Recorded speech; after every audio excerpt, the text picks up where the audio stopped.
Assalamualaikum warahmatullahi wabarakatuh. Perkenalkan, saya Andita Sulistiani Arma, kelas SI 23C.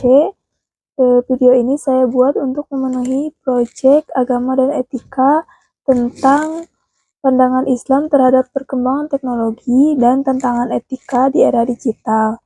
Dengan isi di dalamnya membahas topik yang sangat penting dalam dunia dakwah dan pendidikan, yaitu salah satu dari tantangan saat ini adalah adanya pengaruh Barat terhadap teknologi dan etika yang bertentangan dengan agama Islam.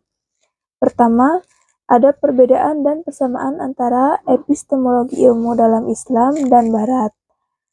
Nah, pengertian epistemologi adalah cabang filsafat yang membahas tentang asal-usul, sumber, struktur, dan validitas ilmu pengetahuan. Adapun persamaan epistemologi Islam dan Barat dari beberapa aspek, yaitu satu, aspek mencari kebenaran. Keduanya bertujuan menemukan kebenaran dan memahami realitas. Dalam aspek metodologi rasional, keduanya mengakui pentingnya akal dan observasi dalam memahami alam semesta. Dalam aspek ilmu sebagai proses, yaitu baik dalam Islam maupun Barat, memandang ilmu sebagai proses yang berkembang melalui pengamatan, hipotesis, dan pembuktian. Nah, untuk perbedaan epistemologi Islam dan Barat, diantaranya satu, untuk sumber ilmu, epistemologi Islam itu mengambil dari wahyu atau Al-Quran, akal, dan pengalaman empiris, sedangkan epistemologi Barat diambil dari akal dan pengalaman empiris semesta. Untuk aspek tujuan ilmu pada epistemologi Islam itu untuk mencapai kemaslahatan, mendekatkan diri kepada Allah SWT dan menegakkan nilai-nilai moral dalam Islam. Nah, sedangkan epistemologi Barat itu untuk menguasai alam, menghasilkan pengetahuan praktis dan kemajuan teknologi. Untuk aspek nilai spiritualitas dalam Islam, itu ilmu harus selaras dengan nilai-nilai etika dan moral dalam agama. Sedangkan Barat itu cenderung sekuler atau pemisahan antara ilmu dan nilai spiritual atau agama. Lalu pada aspek keterpaduan ilmu agama, Islam tidak memisahkan ilmu dan agama, justru mengintegrasikannya. Sedangkan Barat umumnya memisahkan antara sains dan agama atau dualisme. Lalu ada aspek ontologi dan teologi ilmu. Dalam Islam, alam dipahami sebagai ciptaan Allah SWT dengan tujuan tertentu atau bisa diartikan bermakna. Sedangkan dalam pandangan Barat, alam dipahami sebagai sistem fisik yang netral tanpa tujuan spiritual. Nah, adapun kelebihan dan kelemahan dalam epistemologi ini. Nah, kelebihannya dalam Islam itu terintegrasi dengan nilai moral dan spiritualnya, lalu mendorong kesejahteraan manusia dan lingkungan. Sedangkan Barat praktis, sistematis, dan empiris, serta mendorong inovasi teknologi secara luas. Lalu kelemahannya dalam Islam itu kurangnya aktualisasi dalam dunia modern karena krisis epistemologi Islam kontemporer. Sedangkan pada Barat tidak mempertimbangkan tujuan spiritual dan nilai kemanusiaan.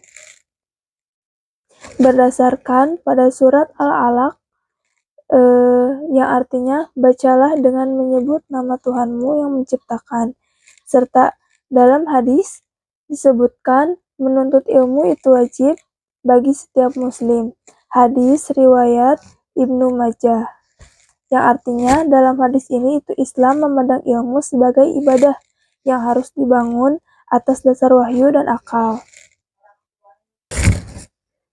Nah, dalam Islam ada 5 ilmuwan muslim yang kontribusinya terhadap peradaban, yaitu ada pertama Ibnu Sina dalam bidang kedokteran dan filsafat. Karyanya atau kontribusinya yaitu ada dalam Qanun fi at-Tibb yaitu buku referensi kedokteran selama berabad-abad di Eropa dan Timur Tengah. Yang kedua ada Al-Khawarizmi dalam bidang matematika. Kontribusi atau karyanya yaitu mengembangkan aljabar dan sistem angka desimal, dikenal sebagai Bapak Aljabar. Lalu ketiga ada Ibnu Nafis dalam bidang kedokteran juga. Nah, kontribusi atau karyanya yaitu menemukan sistem peredaran darah kecil pada paru-paru mendahului William Harvey. Lalu keempat ada Ibnu Haytham dalam bidang optik dan fisika. Kontribusi atau karyanya yakni mengembangkan teori cahaya, lensa, dan kamera obskura, dianggap peletak dasar optik modern. Lalu yang kelima ada Al-Biruni dalam bidang astronomi dan fisika. Karya atau kontribusinya yakni mengatur keliling bumi secara akurat, menulis tentang gravitasi dan rotasi bumi.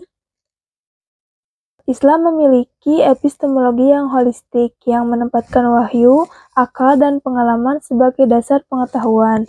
Berbeda dengan Barat yang cenderung sekuler, Islam menjadikan ilmu sebagai ibadah dan sarana mencapai kemaslahatan. 5 ilmuwan Muslim seperti Ibnu Sina dan Al-Khawarizmi membuktikan bahwa integrasi ilmu dan iman dapat menghasilkan peradaban agung.